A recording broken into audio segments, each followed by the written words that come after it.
Hey y'all, today I'm going to show you that old school fried cabbage recipe that your grandmama knew and your aunties know, and now honey, you're going to know it too. I love cabbage this time of year because they are nice and sweet.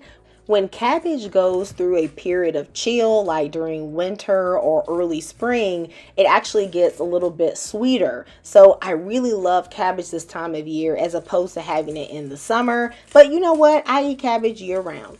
I am going to cut my cabbage in half, and then I'm going to take out that triangular core. That part is really tough and sometimes bitter. Then I'm going to cut my cabbage into about a half of an inch or maybe a fourth of an inch pieces. You don't want it too thick or else your cabbage is going to be too crunchy, and you definitely don't want it too thin because baby, I don't want to eat no baby food. Okay, all that mushiness. Don't like that. Then I'm going to place my cabbage in my colander and I'm going to rinse it out at my sink.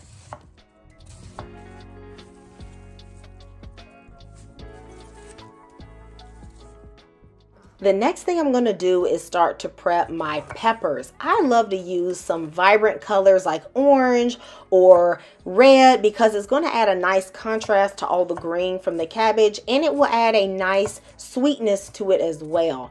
I'm also going to prep one onion and I'm going to put it in slices. You don't want to do a small dice for this because this is going to simmer for a little bit and I don't want it to break down and get mushy.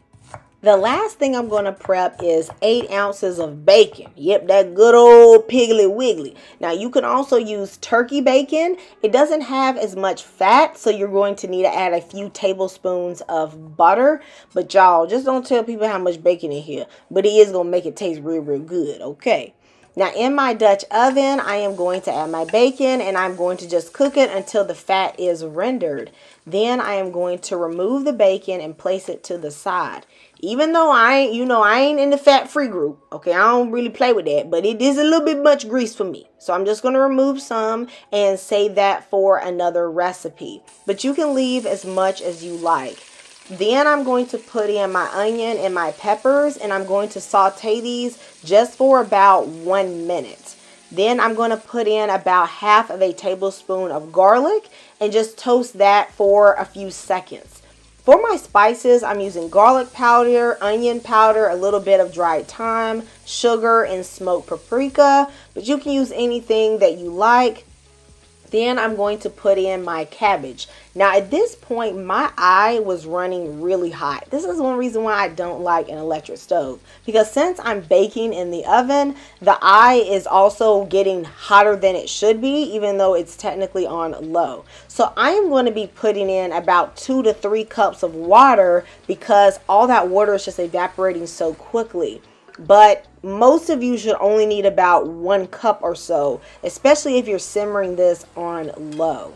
I'm going to mix my cabbage after about 5 minutes to make sure the bottom is not burning. That's really important because it'll add a bitter taste if those onions and those peppers start to burn.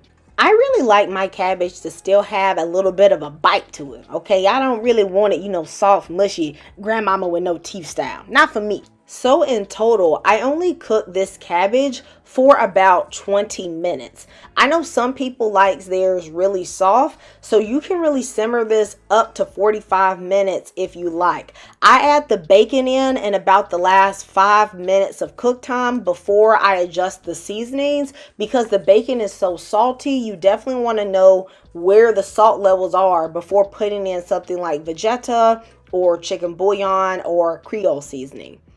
And y'all, that is it for my cabbage. I'm going to go ahead and plate this up. This was so delicious. It had a great flavor. Let me know if you're going to make this.